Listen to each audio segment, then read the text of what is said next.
Hi, you guys. So, just for some updates, I'm still doing everything, to fix the situation that's been going on with the being followed around to all my jobs. Every job that I've gotten since 2020 has resulted in some sort of issue where the employer is either being contacted or people are showing up there, posting photos of me, stickers of me, things that I guess they think it's funny or maybe a joke to, find someone in a space of suffering and do a still frame on their face while they're crying or, not feeling their best and post it everywhere or, whatever, what have you. I don't even know. I can't even keep up with the lies that have been told about me, um, even as recently as with my deliveries. Um, 2 weeks ago, this Monday, yesterday, I believe, that just passed, I was in the middle of a delivery, 11:30 in the morning. All of a sudden, the entire application went offline, no warning, no nothing, and I haven't been able to log back in.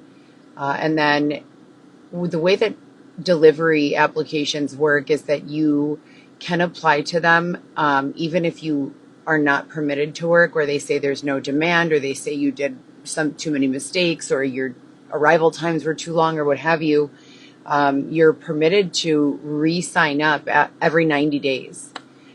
So there are people who have been doing this for many, many years, as their main source of income. For me, however, despite the fact that I have not done anything wrong, there have been just a lot of inconsistent reports and callings and just harassments, very similar and very in alignment with exactly what was going on at all of the brick and mortar jobs that I've gotten.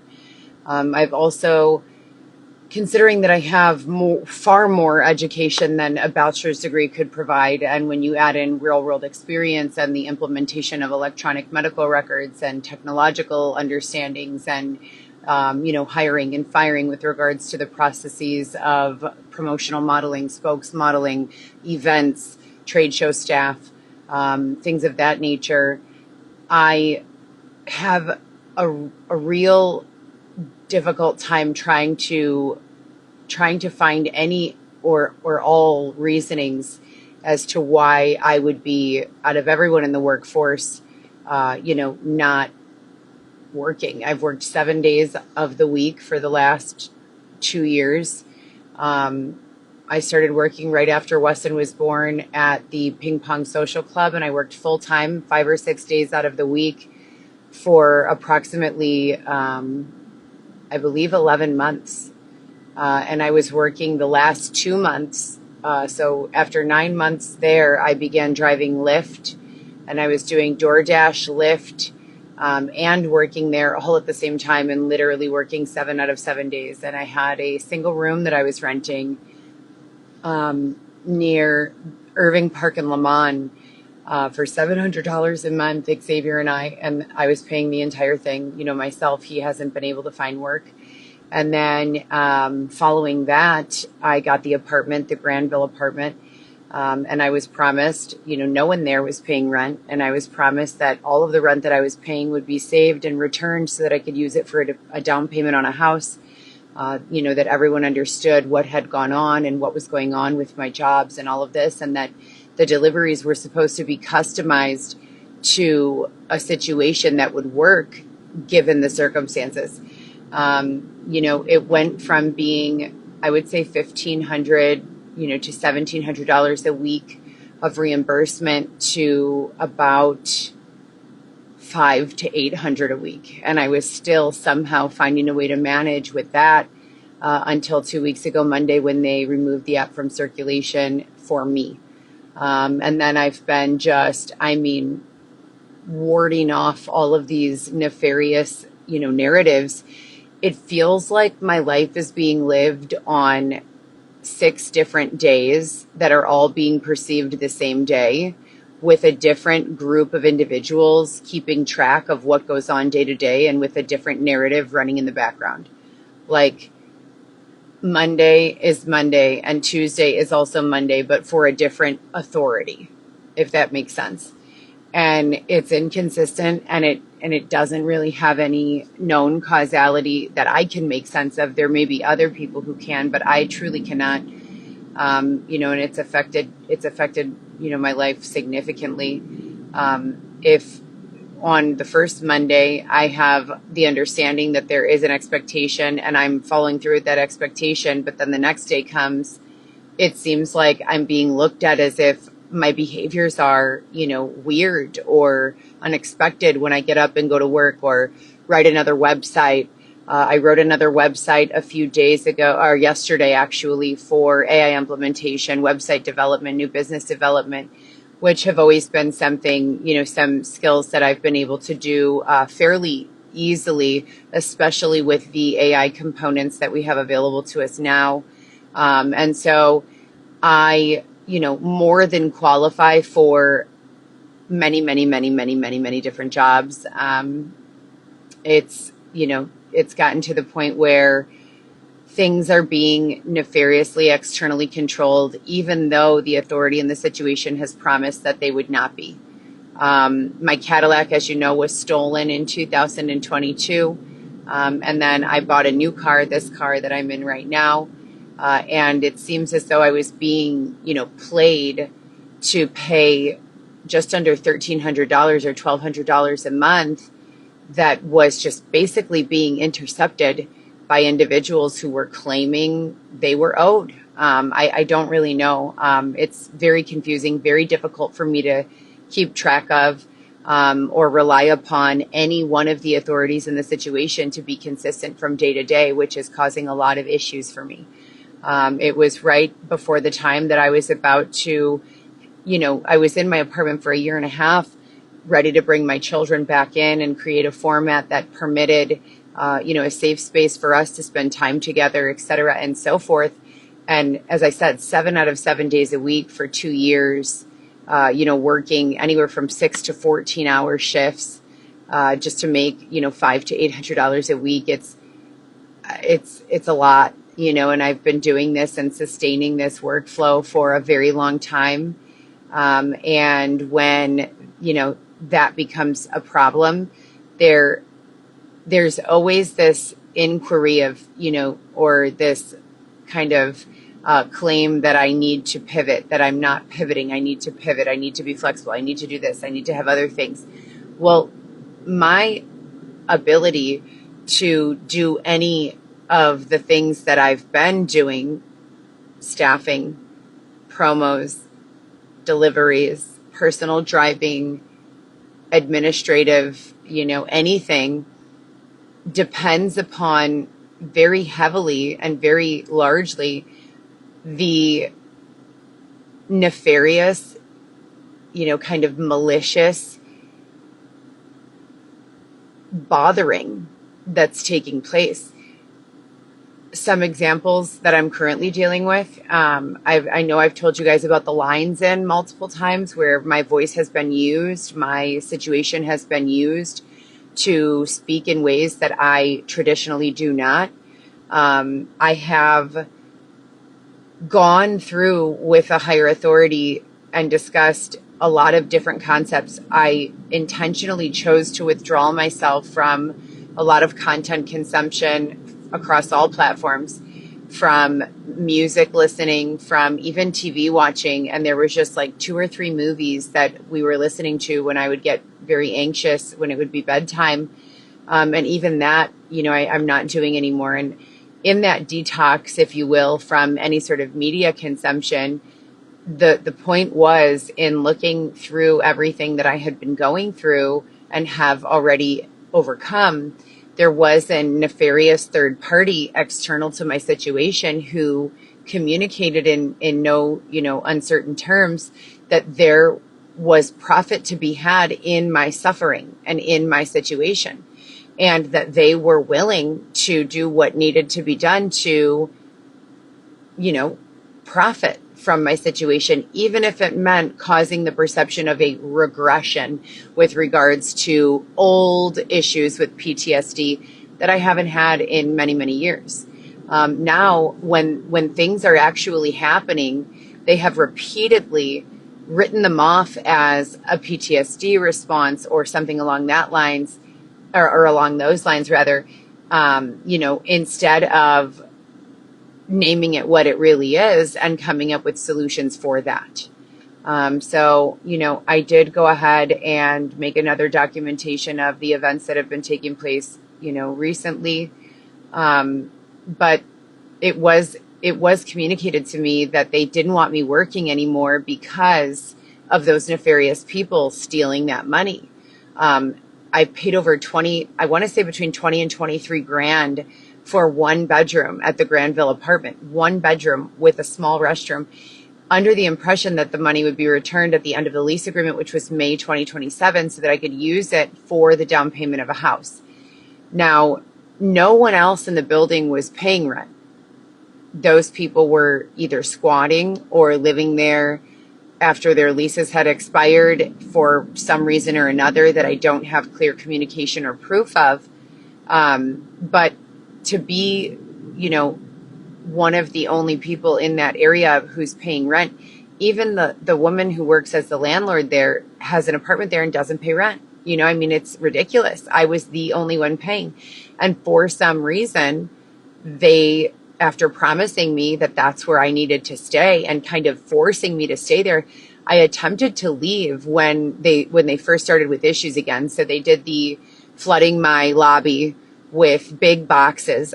Big moving boxes stacked 7 or 8 feet tall on some days, of HIV testing kits, of Bibles, of condoms, calling me GoPro solo hobo, and writing my legal name and leaving it there with, a photo packet of printed out photos of me, crying for assistance during my pregnancy with Weston, when I was, actively calling for help, calling for housing assistance and for solutions to the situations that were going on.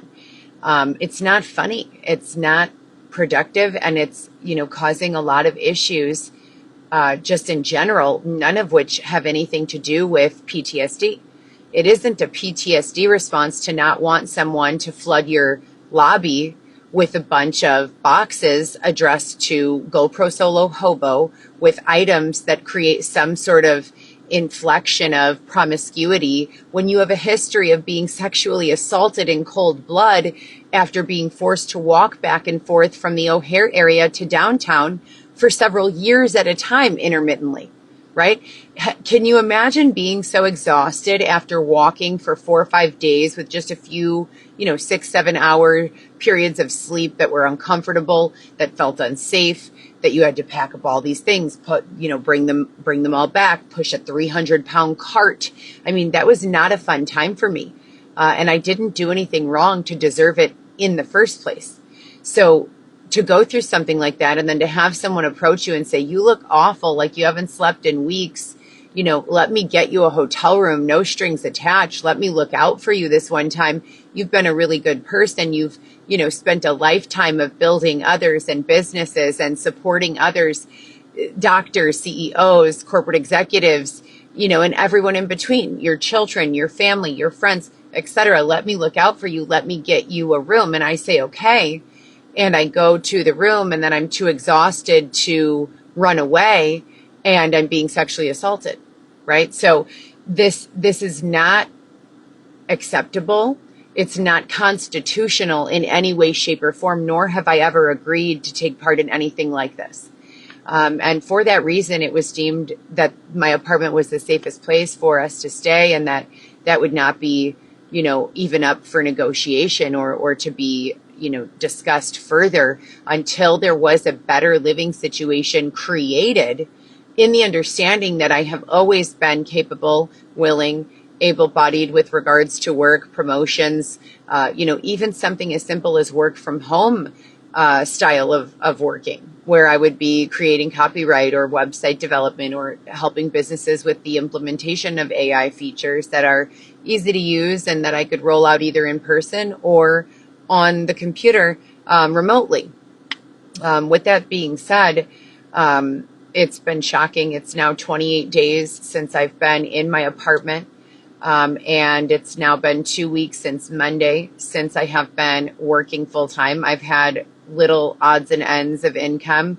I worked a promo for a group of, it was like a kind of an inspirational public speaking style of event for some children ages 8 to 16, I want to say, in the North Chicago area. And you know, I was paid for that work. That was, I want to say, a week ago Saturday, that I did that job, you know, and then I've been applying to little gigs and odds and ends jobs that I can find on Craigslist, like power washing, you know, for 5 hours for $20 an hour. 2 people are needed. I applied for Xavier and I both. That would have been $440 in 2 days, $220 for each of us. And they, you know, did not allow that to go through. They said that was not safe. They could not have us leaving the area.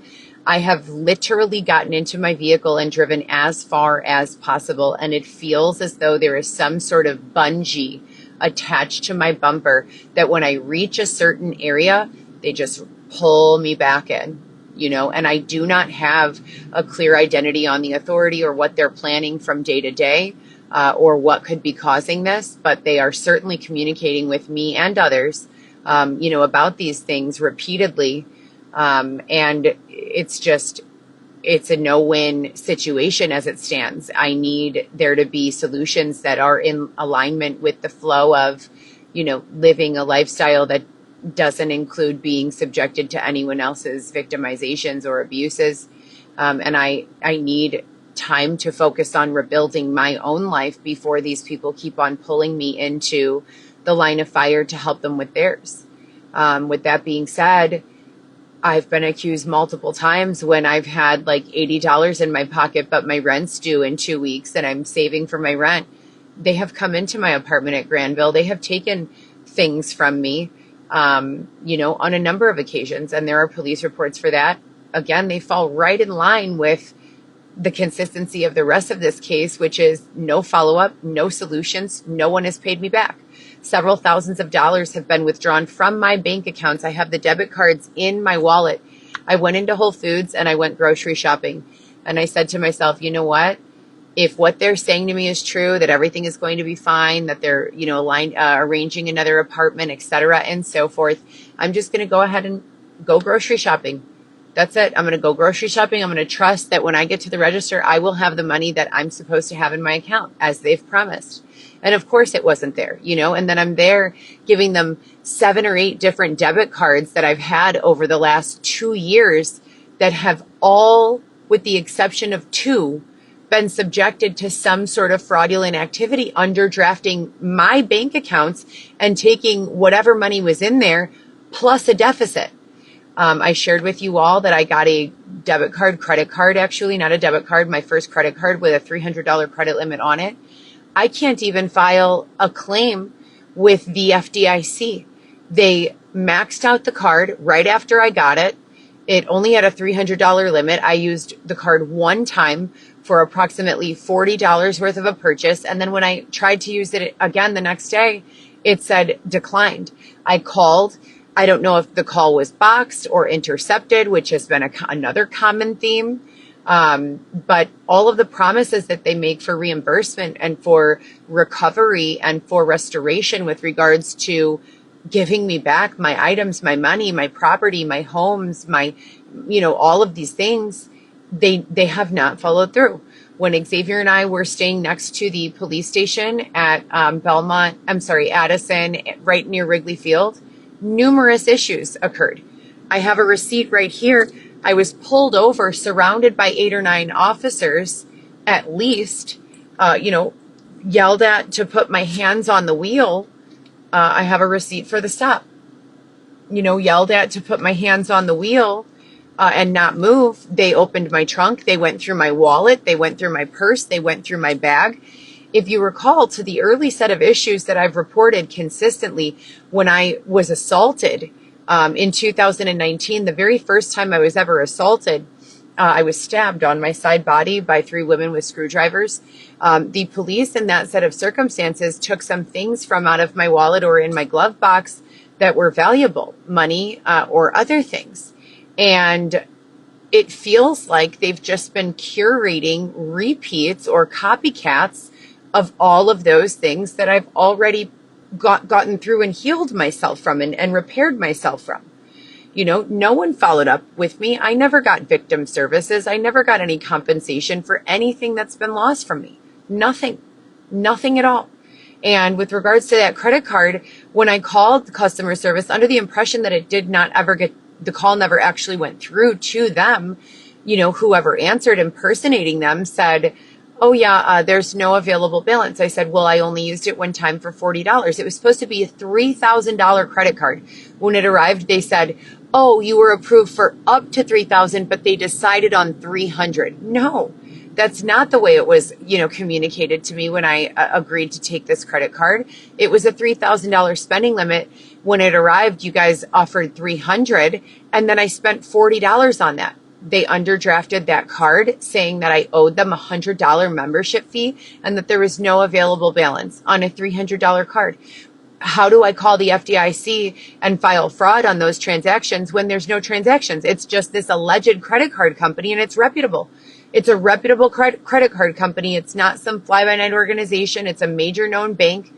And, when I try to call over and over and over again, it's just the same, as my father would call it, shuck and jive that they've always been giving. It's just lie after ignore it, after, make a promise, after insure, after, just all of this bullshit. It's just been nothing but lies, nothing but lies. When we were at the apartment, the very first day that it was communicated to me that they didn't want us there anymore, or that it was the date that they didn't want us there anymore, I attempted to go and get a storage. I was still working full time. I packed all of my belongings. I wrapped my sofa in movers cellophane. I packed everything I had. I attempted to go load it into my vehicle. They would not permit us out the door. We were completely sanctioned to that unit, and we were told, a number of times as I communicated that was the safest place for us. And until there was another safe, acceptable living situation for us to go to, we would be staying there. And I'm very unclear as to how they did an exact repeat, but minus the battering ram from the Montclair apartments. When I was living in the Montclair apartments, I brought, a bed sheet to Harwood Heights law enforcement. I explained to them that, my door was unlocked when I woke up, that I had reinstalled new locks, that no one from even property management had copies of those keys or locks, but that yet somehow, there was no sign of forced entry, but somehow my door was open throughout the night and there were stains all over my bed sheet that I was laying on. I was scared. I didn't know what to do. I put it in a plastic bag. I secured it. I brought it to law enforcement on a live video on my previous Instagram. Law enforcement came to the lobby. They collected the sheet. There's been no follow-up from that. No charges filed. No victim services. So, and that was one of many situations that was taking place at that apartment.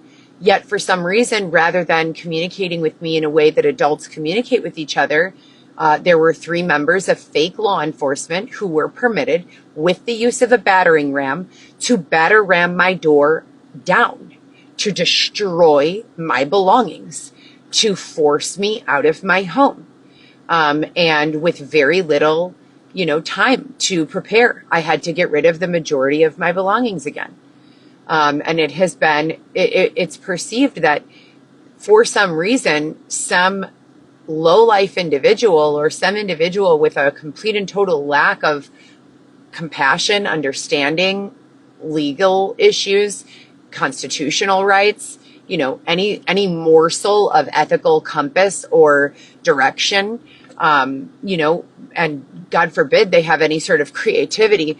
They've just been doing all of the same victimizations that I have already endured over and over and over. There was a second bludgeoning. I mean, look, then they told me, no, there wasn't a bludgeoning, that was for an apparatus to be installed to keep my face young and tight so that I didn't have to have any more Botox or Juvederm or Restylane or Rivanesse, etc., and so forth. I wake up one morning, I look like I'm fucking 18 years old.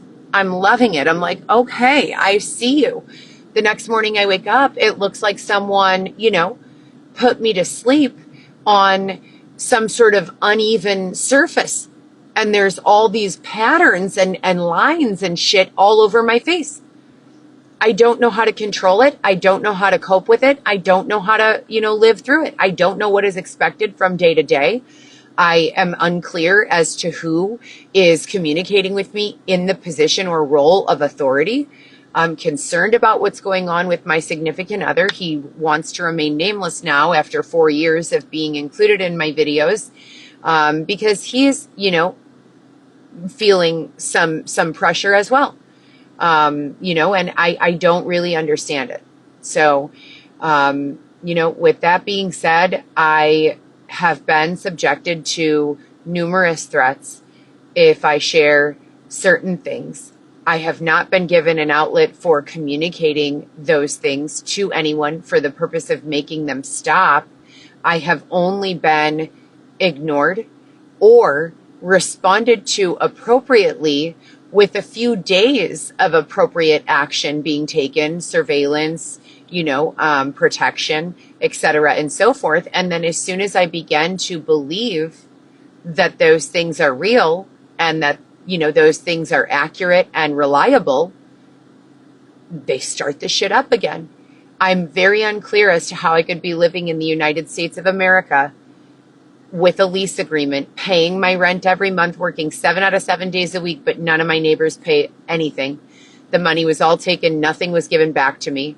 And then they were stalking me to my lobby, piling up boxes full of that paraphernalia that said all of those terrifying things, combining those with those slanderous, narratives. And there have been no arrests, to my knowledge, no investigations. I've requested numerous, and I mean more than probably 20 times, for there to be an internal affairs review, for there to be a private third-party investigation conducted as to what has been going on, for my content, geotags, photos, etc., to be reviewed, and for there to be a chronological timeline based on the AI that is relevant and completely useful, based on the forensics with regards to my bank accounts. Where have I deposited? Where have I withdrawn? Where have I spent? When have I been receiving money on a regular basis? In what city and town was I at? What location was the ATM? There are easy, very simple to use methods for cleaning up and removing deception. Who is around me on these days when my voice is being, broadcast through my own body in a tone, dialect, candor, speech, verbiage that I don't use on a normal basis ever? Who's around me during those times? Who's permitting that? Who's receiving? Who's watching? Who's in the comments? Who's in the, these trends, they're not, fly-by-night pieces of information that don't mean anything. When I'm taking photos of someone's license plate, chances are it's not because they were just driving behind me innocently. Chances are, if I've got a photo of someone's license plate in my car, it's because one of multiple things. Either I've perceived them to be following me for several days, either I recognize their vehicle but don't know how I know them or what they're doing there, or because they're doing something to victimize or to create a predatory environment, like, brake checking or speeding up on my bumper or flashing their high beams and blowing their horn for no reason, right? So if the rhetoric says that because I've gone through that, they wanted, someone to understand what I meant, they were clarifying what I meant, that's why they did it again. Listen, you could go to any YouTube or Google and you can ask for a video demonstration of what it means to have someone, pull up onto your bumper and flash their high beams. And Google will have a million examples. You don't need to continue to curate all of the things that I've already gone through, right? And they did something very similar. I want to mention when I was at Montclair and they batter-rammed my door down, one of the supposed sheriffs in sheriff's uniform was actually a nuclear technology former employee of the Cardiovascular Institute where I worked with Dr. Parag Doshi. When I was working there, that woman was a nuclear technologist running nuclear stress tests. And she is not a police officer. And I've called numerous times to verify. That is the woman who came into my place, grabbed me by my face, with multiple other people in uniform, alleging that they were working for the sheriff's department and, forced me from my unit. It was later communicated that my name was never removed from that unit. I don't know if it's still on there today, but that new groups of individuals were living in that unit with the unit being listed in my name still. It's very confusing for me. They allege that they did the same thing at Montclair. I went there probably 12 hours after I left the building, and there was already someone living in my unit. There were external exhaust fans installed in the windows. There was activity from within the unit. I don't understand.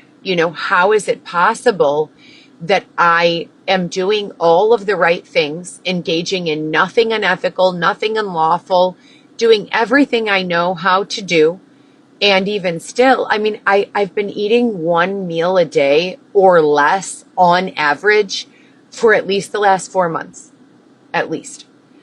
I am very, very thin. I have dramatically decreased my diet, and that's not because I don't get hungry. I do get hungry. That's because I don't have any money.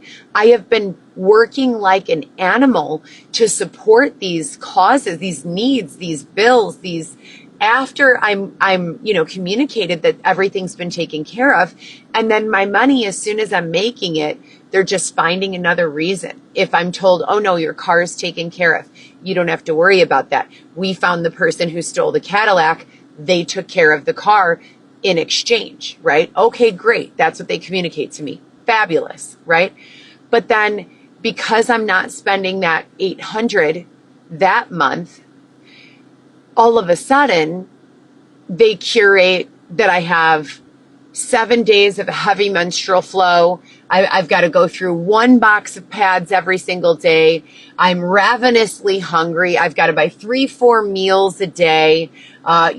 Maybe my phone, that I'm using stops working. I've got to go pay $90 to get my phone unlocked. The screen's not working. I went to bed with my phone intact, sleeping on my bed with the phone right next to my head. I woke up, the entire fiberglass on the back was shattered. I'm using a case, it's safe, but that's another $90. So I'm living my life in a way where I don't have a social structure. I don't have any friends. I'm not allowed any contact with mostly anyone. My family is under the misconception that I am lying about everything that I have gone through, or a lot of it. They're very confused as to how to handle everything. I just went to the suburbs to speak with my godmother and try to communicate to her what's been going on. They have communicated to me that I have a video camera in one of my eyes. The first person who bludgeoned me thought that I had a video camera, was trying to smash the box by hitting me repeatedly with the tire iron. They've said they've called me a cyborg. They've called me a robot. I assure you, blood comes from my body when I menstruate each month, and blood comes from my body if I have a cut or a contusion of some kind. I bruise. There are bruise marks on my ankles and wrists sometimes, which would indicate that it would be highly likely that someone were moving my physical body, either by holding me by my ankles and my wrists or something along those lines. Why would I have bruising around my ankles and wrists? Why would I have that with no recollection of any physical injury? And so, all of these things together caused me to believe most certainly that there has not been an acceptable solution thus far for moving past this. and that my best bet is to just attempt to continue to gain freelance forms of employment. And when I stop moving, it gets way worse. It gets way worse. For the last at least year, I have been driving around the Chicagoland area all day, every day, 14 to 18 hours some days. When we were going to the visits at Hillside, when I was going to work downtown and then going back to Oak Brook and then going up north to Lake Villa. And then, this is a lot of commuting that I've been doing for the majority of my day, every single day. And now I'm in a space where when I stop moving around, the drama that surrounds me, the name calling, the perpetuating of false narratives, the blatant intentional, misconduct with regards to intentionally with premeditation and planning and curated engineering, causing and inflicting emotional distress. The plan spoken aloud to quote unquote regress PTSD. All of that is unlawful and unconstitutional. And I don't know how else to say it, but no one can live this way. There's no one that can live this way. And so when I stay moving, that is limited. When I am stuck somewhere, that's all those Jeeps driving around with those little ducks on their windshields. It's like that's how many sitting ducks are just being blatantly abused and psychologically manipulated and just fucked with, and it's sick. It is sick. It is every single time I see one of those Jeeps driving around with those ducks, I can't even believe it. It's like a joke. Like they think it's a joke. It's not funny. And I can't help myself but to wonder, have they ever been on the receiving end of any of this pressure, antagonism, lines of questioning, interrogations, accusations, extortion attempts?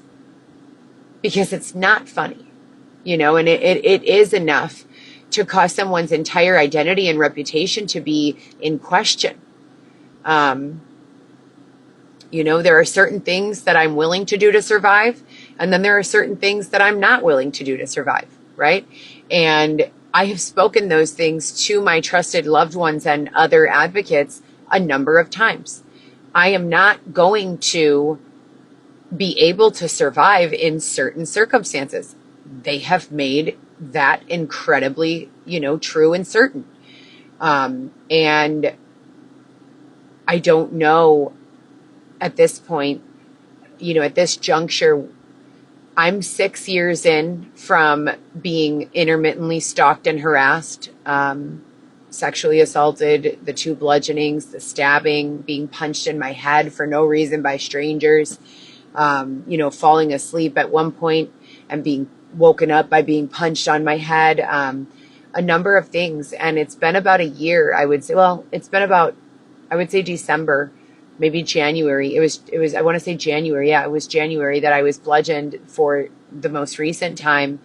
And it just looked like a transformation of character. The person was someone I trusted and, appreciated and have spent many, many, many, many, many, many, many days and nights with, who has never harmed me. And it looked like their entire face changed.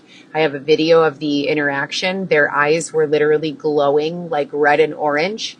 That's not AI. That's not deepfake AI. I swear to God to you, I was holding the camera in my hand, looking through the lens, seeing this seething, just, it was very scary. And the person had no recollection of the event the next morning. So there's certainly been a lot that's taken place since January. Knock on wood, I haven't been subjected to any of the physical assaults that I know of. However, I am waking up sometimes with big bruising at my ankles and my wrists or my wrists. That is unexplainable. I don't have any sort of recollection of injury or having harmed myself in any way, shape, or form.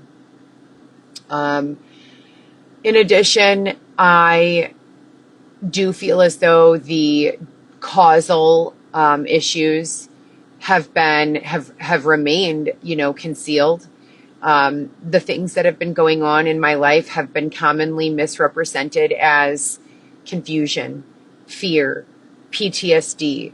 While I'll admit those three things have been recurring themes, most of the things that I label them accurately. So if I'm saying that something has taken place, you should rest assured that what I'm saying is reliable. And with that being said, when I'm having symptoms of PTSD, that's what I will label it as. That's what I will label it as. So, in the understanding that, I'm not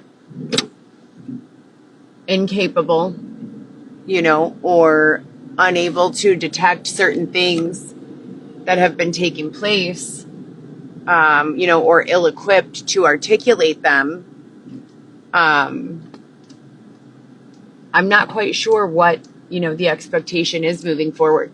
And I can let you know, I don't, want to participate, nor have I signed any contracts or agreements with regards to my participation of further exploitation of the true circumstances for which I've already survived and lived through being used for any sort of entertainment feature or anything like that, with one exception.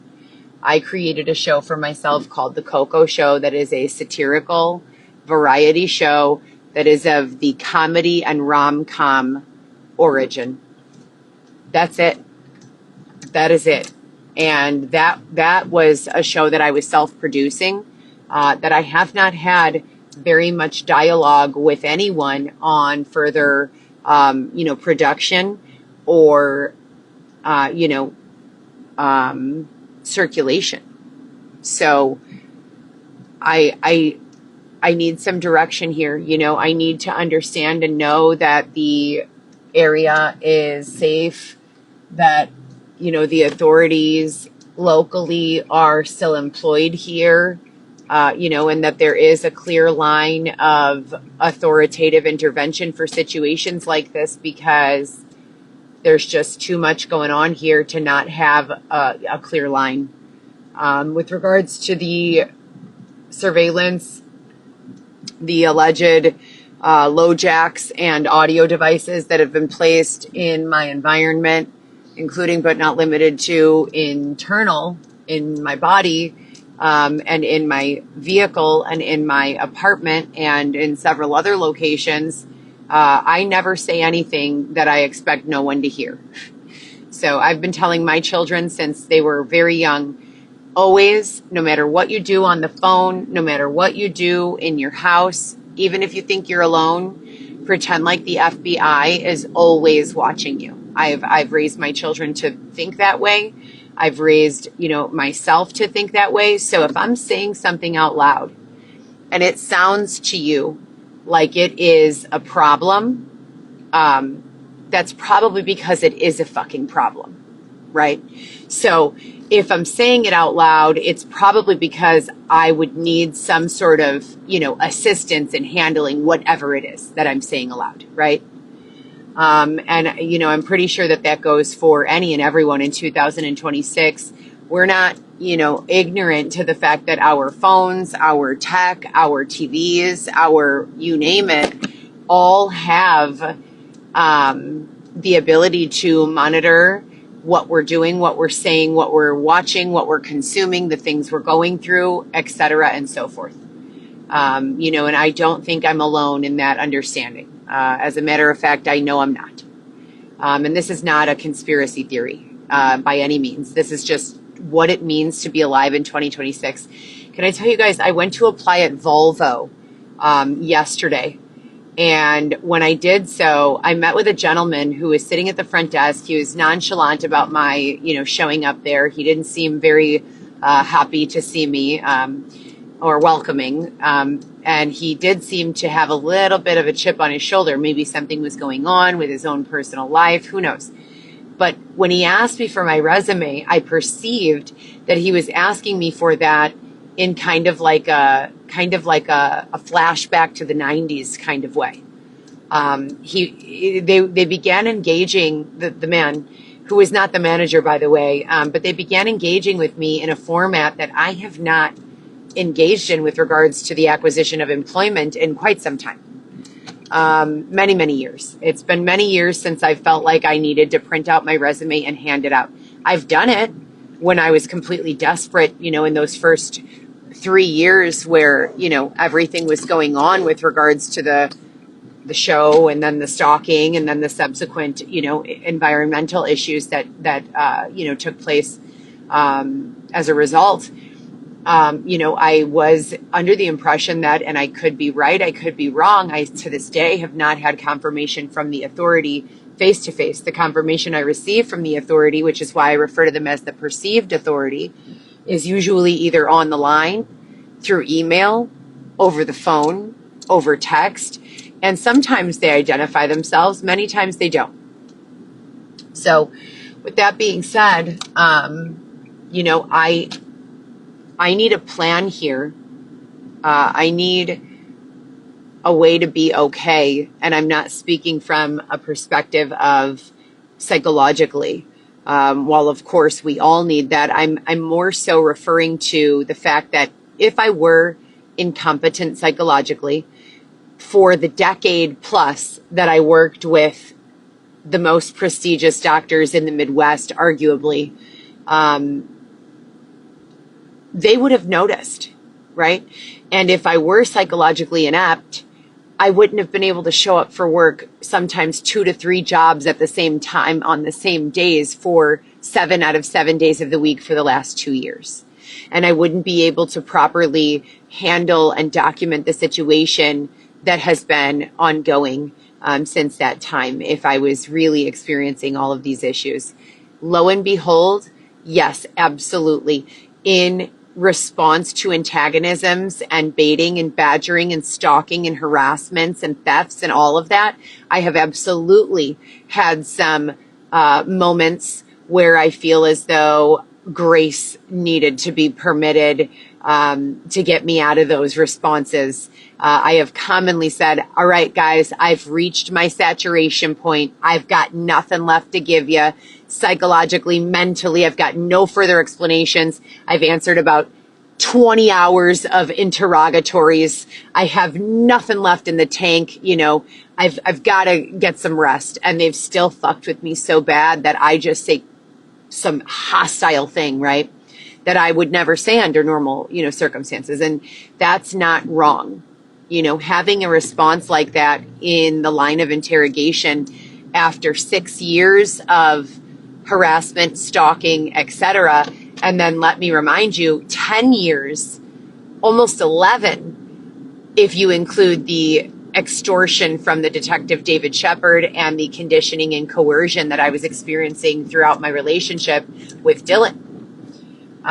So we've got to get, a better line of communication.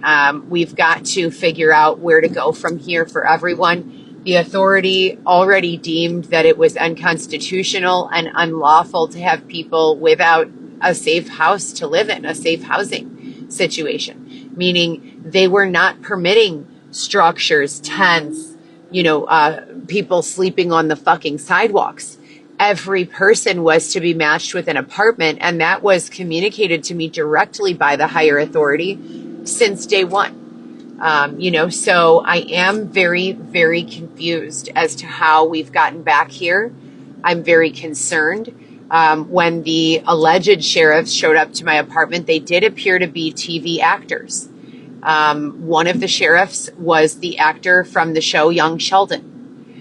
One of the sheriffs was the actor from Drew Barrymore and Adam Sandler's movie, 50 First Dates.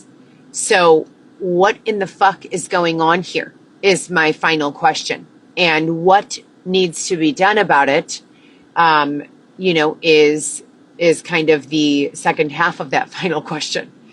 I know it sounds funny for me to say these things, but I'm not joking. I'm really not. If I heard someone else say these things, I would probably think the same thing. What in the fuck is going on? This lady must be imagining this. I am not, so given that we know the very first person who batter rammed my door down was actually a nuclear technologist who I worked with at the Cardiovascular Institute with Parag Doshi. It's not that far-fetched for me to know, that in this second curation, these individuals are definitely also probably not sheriffs. And so what do I do?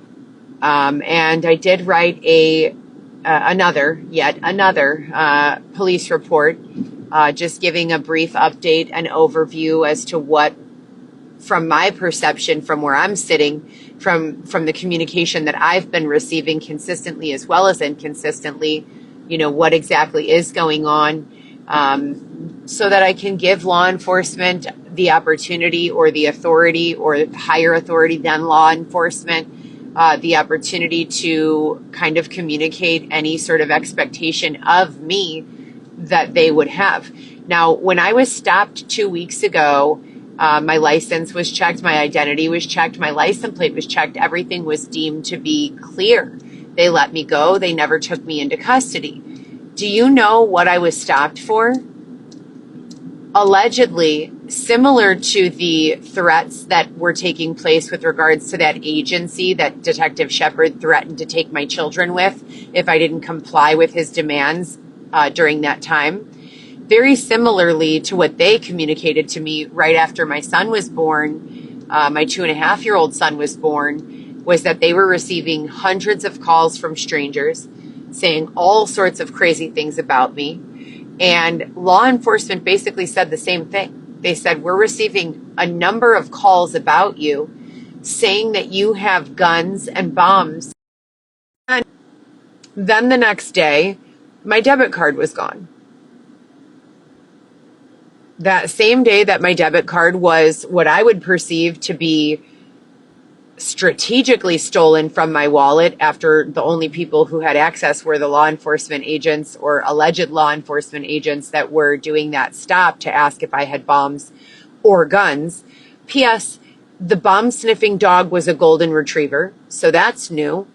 But after that incident took place, and I was very afraid, they were kind, those officers, they were ethical, but I was very afraid, and embarrassed. But after that took place, I, gone, and there was no one else with access to my belongings. So it does seem as though the intention has been to basically do a replay on the things that have already been done to harm me over the last several years. And I just want everyone to know, on the record and off, I do not consent. I have nothing to do with curating any of this. I'm afraid. I don't know where to go. I don't know what to do to hide from them when they begin doing this to us. And none of this is imagined. I just showed you a receipt for when they stopped me. And I can show you any other proof that you would like to see, given the opportunity to do so. None of this is fake. So with that being said, I'm available for personal driving. If you guys need a ride to anywhere local to Chicago or the Chicagoland area, please let me know.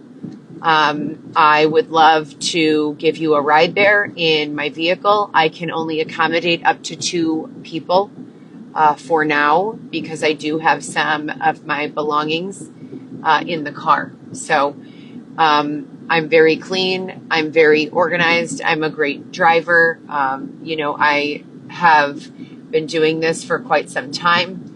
I regularly care for my vehicle, and if my vehicle were a little messy, I wouldn't come to pick up a client anyways. So you can rest assured in knowing that, you will receive a safe, clean ride if you need one. And so please feel free to inquire about that. I would love to, work for someone who is in town for a week. Maybe they need a personal driver posted outside of their hotel or apartment for that week. We can agree on a flat rate, and I can, just be there on call kind of, or on standby for that week, as well as for individual jobs. I've been looking at Chicago Executive Airport. and numerous other places for anyone who needs personal driving. Also, I have done a new website for AI implementation and new business development, specifically website development, AI implementation, and tools for strategy, marketing, and sales. And that website is live as we speak. So if that sounds like something that you need, please let me know. Any and all business that I can do in a freelance capacity, it's perceived that they've allowed someone else to, take the lead or what have you. But that's about it for tonight. I have a fantasy, that I don't know if you've heard that song, Just Hold On, We're Going Home. I would listen to that song when I was in the height of the abusiveness, when I was being locked in, and physically assaulted, and I was very scared. And I would have this fantasy that, these FBI agents or like military, or like, I don't even know, men in black, they could be women too, in suits would like just kick the door down with guns and just, grab me and rescue me from this situation and whisk me away to this house that I've been working for since I was a 14-year-old little girl. On the record, I took my first job at 14 years old with a work permit. Off the record and on the record, I took my first job at 11 years old when I got my certified babysitter's license through the Courts Plus in Elmhurst, and I began babysitting all of the children in my parents' friend group, social group, as well as my friends and family's children. So I have been working, for a long time. That's almost 3 decades of work, and my goal has remained consistent throughout, which was purchase a home for my children and I, and that's it. That's it. That's one goal. Purchase a home for my children and I to have peaceful, enjoyable, desirable experiences in, and be safe and protected from whatever it is, whatever this mayhem is going on out here. So again, as I said, let me reiterate, marketing, sales, new business development, website development, AI tools, implementation of AI into a standard business format. I'm great at all of those. I'm working directly with, as a partner, various AI tools that are helping me draft copy in seconds. So anything is possible. And I would be happy for a small nominal fair rate to show you that with regards to your own business structure.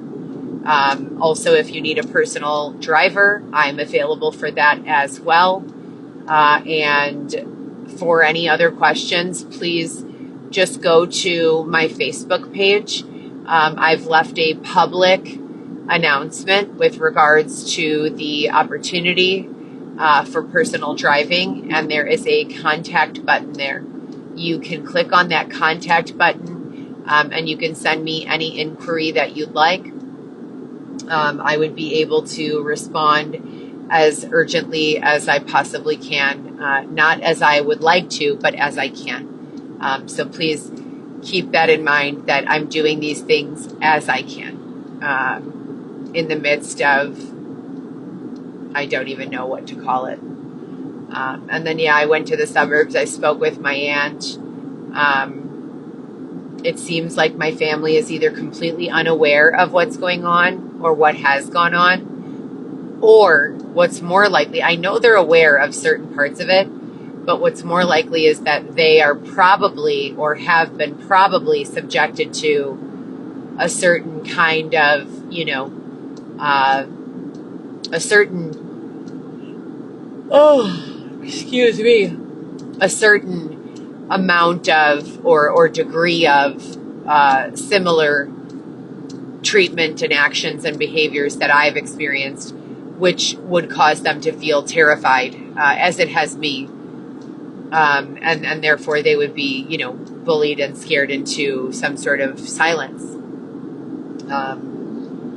which is what I believe is accurately, taking place here. So, I think that's it for tonight. I am very tired. I am very confused and, upset and nervous about what's going on. And I was promised a lot of things, ultimate privilege, flying lessons, a new place to live. My car payment was taken care of. My debts have been settled. I don't owe anyone anything. No one else is going to be able to, quote, pick this up for the purpose of exploiting my suffering for a financial gain. You name it, they've promised it to me. So today's August the 11th. That's Xavier's birthday. Oh my God, I didn't even say happy birthday. I gotta go, you guys.